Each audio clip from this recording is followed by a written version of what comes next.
welcome back. As a follow-up to our last video, on this video we're talking about how to prevent your car from being stolen and what to do if your car is stolen. So let's jump right in. I found a Reddit forum that actually talked about some creative ways to keep your car from being stolen, and I kind of like some of these. So the first one is, this guy made his car apparently very undesirable. Any gear sticker he got, he plastered on the outside, left nothing visible. This is where it gets a little bit better. Left nothing visible or open in the glove box. It looks like he actually left his glove box open, which is something I have heard of people doing so that the thieves can see that there is nothing of value in the car and they don't want to break in. Now, this one's kind of interesting where he gets a Bluetooth speaker charged that gives him 8 hours and plays a podcast in the car while he's gone. Makes people think that maybe there's someone in the car. If it's a van or an SUV that has tinted windows, that would probably work better. Leave weird notes on the dash. Tom, I'm in the back. I think I have COVID. The rest of the group is waiting for you. All right, that's not bad. Knock on the door when you get back, but wear a mask. I'm not sure what that is. Yes, there is a dog inside the van. It's climate controlled. He's very safe and healthy. If you're inclined to break a window to save the dog, I will press charges. I'm not sure that that is the best option either, but as a note, it may deter someone. If it was me, I'd knock on the window and actually see.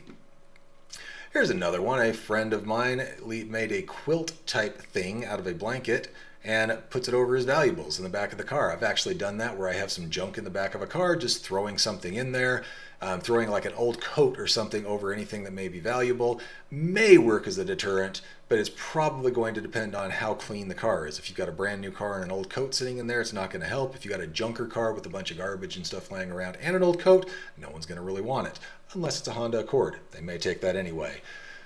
I keep actual crap and junk piled in my car. Seems to work so far. Yeah, that may. If they can't sell the car and they don't want it for a crime of some sort, yeah, that might just work.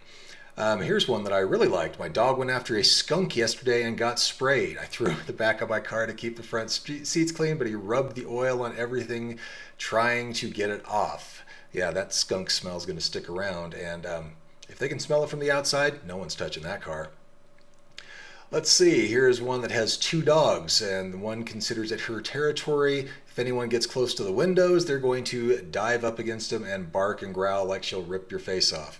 You know what? If it's not a detriment to the car, and we're talking about like a grocery store or something, and the dog will be safe in the car and not overheat, absolutely. Something like that is going to work every time. Most criminals are not going to want to touch a vicious-looking dog. Some of these I'm not sure I actually like. For example, leaving 20 to 30 pounds on the side table near the door, but encourages the thief to grab and run rather than rummaging around for valuable stuff. Now, if they're going to come into your car, they're going to probably come into your car. Sure, they may do a snatch and grab, but then you're dealing with a broken window, and you pretty much encouraged it by leaving that. Here's some better ones that are a little more funny. Get a logo. If you drive a panel van, put a logo on the side for a painting and decorating company. No one wants to use paintbrushes. Probably true. Love this one. Leave a big sign on the rig saying John Sanitation or something along those lines. Probably a great deterrent. Leaving the radio playing. Mount an empty shotgun rack behind the driver's seat. Maybe. They may just want to look for the gun at that point. We get into some silly ones about leaving bombs in the car. Keep my car messy at all times. This one actually seems to be kind of cool. Alarms are a deterrent if there's a lot of people around, but not as much as they used to be. If it's got a vehicle immobilizer on it, that would work. But they suggest an air horn. Make it so loud that no one without earplugs can successfully occupy the car long enough if they try to get in. That would probably work. If you've got a loud air horn, no one's going to want to bother you either. So these were some interesting ones. You got another person talking about putting a $20 bill. Again, I would highly discourage that because that just encourages someone to break your window and get the money and then probably continue to try to get other stuff out of your car or take your car. You're just paying them to do it. Here's another Reddit forum that talks about ways to prevent your car from being stolen. And they ask some questions like steering wheel bars, the locks that you put on your steering wheel, do those actually work? Interestingly, I saw a video from an ex-car thief, I believe, not too long ago, where they showed one of those locks that was put on the steering wheel, and the way he got around it the thief got around it was to bring a little hacksaw and to just cut your steering wheel in one spot right where the bar connects on. He's able to use the bar as leverage to bend the steering wheel to get the lock off, and they're done. So there are some creative people that would probably get around that if they're motivated enough. But there are other things that people are suggesting in here. Now, one of them that I kind of do like is the Apple AirTag. An Apple AirTag hidden in the car will do two things. The first one is you'll be able to track it and see where it's going. The second thing is if they have an iPhone, it may actually notify them that they're being tracked, which could encourage them to leave the car instead of taking it and damaging it further. That is pretty interesting. Having the right insurance on your car can be actually very important because insurance companies, if there is a case of theft, they will try to talk the value of your car down. I've had that experience in the past where they say, well, great, this is your car, but we can find another one that's cheaper because if you have a new car, it's used as soon as it's off the lot. If you have a used car, they're going to try to find the lowest priced one in the area. They will say they use comps, but in my experience, the comps that they're using are skewed towards their benefit. So there is another type of insurance that you could add to your primary car insurance called gap insurance. It may be called something different by different companies, but what it does is guarantees you the same level of car. Read your paperwork on it, but it usually will guarantee you the same level of car that you're in then, and they have to replace it with the same miles and all the other qualifications that you would expect them to do in your normal insurance policy. But this is a great way for them to make money and for you to get some additional security. The other things that I saw in here were driving a manual transmission or a standard transmission. A lot of thieves, there's actually viral videos floating around about thieves jumping in a car, realizing it's a standard and jumping back out and taking off. So driving a manual transmission. Then you have the others in here that talk about just not having a car. Sure, that's an option as well. If you have a very nice car, you may want to take into account that it would be great to have a lockable, secure garage, a parking garage maybe if there is a secure entrance. Otherwise, if it's a standard parking garage, we had a car parked at an airport that got broken into because it was a parking garage and there weren't a lot of people around. So make sure that if you are in a garage, it's a secured garage, something along those lines. Now, here's some other thefts actually from Geico that are probably a little bit more realistic and more helpful to do. So they're talking about here in the steps you can take, 12 steps you can take to not make it easy for car thieves. Number one, we've talked about already, keep your car locked. Now, here's something interesting that some people don't think of is keeping your car locked when you're driving.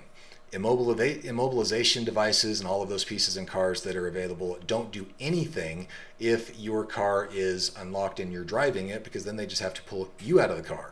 The same thing is if you're parked, never leave your keys in your car. Whether it's running or not, don't make it easy for someone by leaving the keys there for them and letting your car get stolen without having your keys. That can do a few things. It can make it easy for them to steal it, obviously, but it also makes it easy for them to claim that you loaned them the car, especially if it's stolen by someone that you know. Never leave your car running and unattended. That's the same thing about leaving your keys in your car. Even if your doors are locked, if it's your keys in your car as opposed to like a keyless entry or a pit stop mode that an alarm has or a keyless entry system has where you can take your keys with you, if your car's running, all they've got to do is break the window, hop in and take off. And thieves don't generally care about a broken window. They're more interested in the car for whatever purposes they need it for. If they're going to part it out, take it to a chop shop and part it out, they don't necessarily need the window. If they're going to use it for a crime, again, they don't really need the window. So make sure that you're not just making it easy for them. Number one, avoid leaving valuables inside your car, especially in sight in your car. If you've got something that is of value sitting in your car and visible, it's more likely to get stolen than if it's taken with you, obviously, or hidden. Now, there are also videos about thieves just going through, especially in the San Francisco markets or some of the other cities that you have high car theft, and they're just breaking into random cars that look like they may have it, and they're even checking trunks, and they're doing it very quickly. It's kind of scary. But this is something that makes it easier for you to protect your car by not making it an obvious target.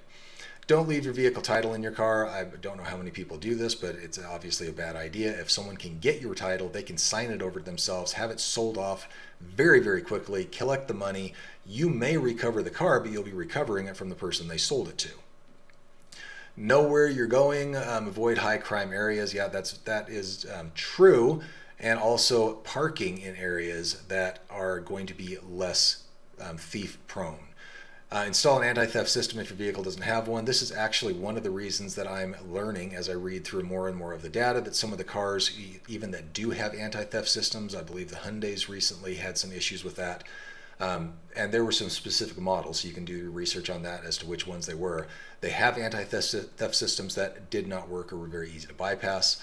And I should hate to say it, but good thieves are actually very well versed in which vehicles are easier to steal than others. Another one is thieves prefer to work in the dark, which is generally true, or they prefer to work in private, may be a better way to say it. So that was why I mentioned earlier, if you're parking in a parking garage, make sure it is a secured garage or ones with cameras or something with some sort of theft deterrence, because if not, you may just be parking it in an area that's off the street and very easy for them to have the privacy to break into your car and steal it without having to be worried about any interruptions. Parking garages regularly have car alarms go off and people aren't worried about it unless they're standing right next to it. So be aware that that is not always the case. They don't prefer always to work in the dark, but they prefer to work in private. Look around, especially in garages, parking lots, and gas stations. If you notice someone loitering, consider moving your car. Being aware of your surroundings is critical. I did see a recent video where someone was at a gas station filling up their car. People hopped out of the car to carjack them or to take their car, and they sprayed them with gas, and the people ran away.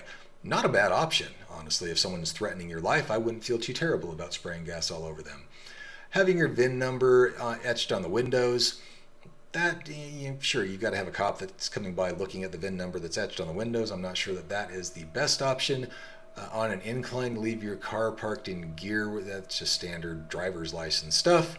And if confronted by a carjacker, this isn't going to help you prevent you from getting your car stolen, but it will help prevent you from getting killed, is don't resist.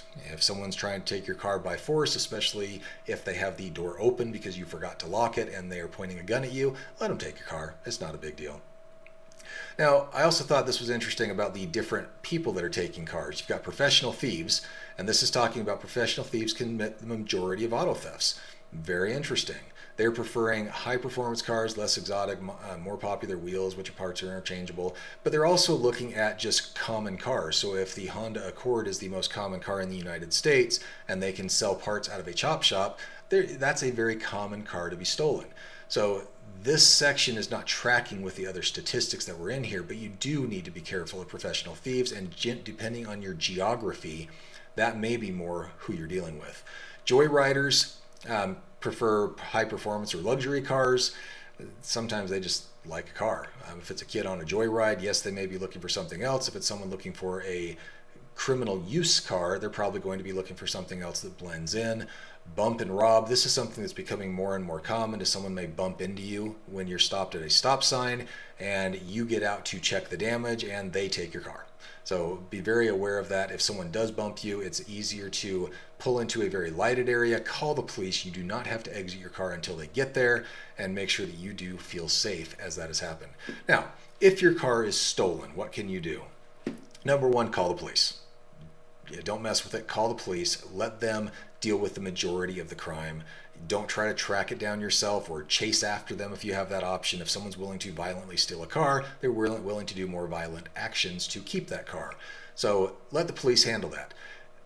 At the same time, I did see something in one of these articles about putting an AirTag or some sort of a tracker in your car.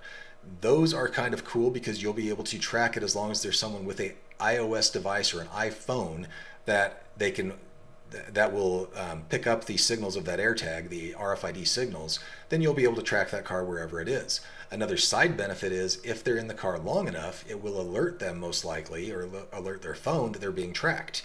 It's something that was put in place by Apple to help the girls that were being tracked with the Apple AirTags. Another disgusting thing that they were used for, but now, because Apple puts that capability in any iOS device to tell anyone with an iPhone that they're being tracked by an iTag or an AirTag, it may notify the thief that they're being tracked, which may help them abandon the vehicle and help it be recovered more quickly.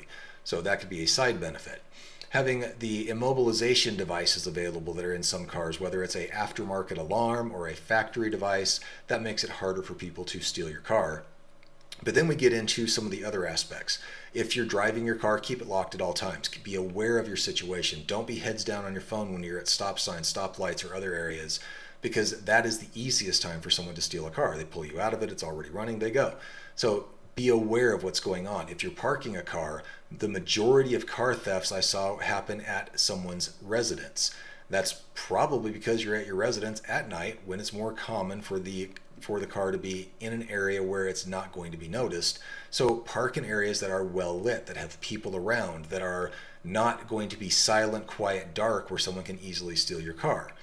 If you have a nicer car, if you're planning on purchasing a nicer car, make sure you have a place to store it that will be safe. And that would usually be a lockable garage or a secured garage of some sort.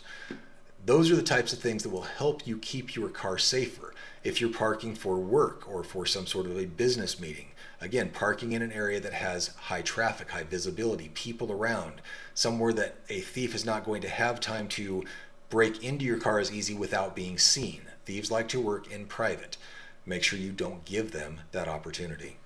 If you have other tips and safety tricks that you have seen, funny or not, put them down in the comments below. I'd be curious to see what you have, and it may help someone else. I hope this video has been helpful to you. If it has, please give us a like down below. If you'd like to see more content like this, do consider subscribing to the channel.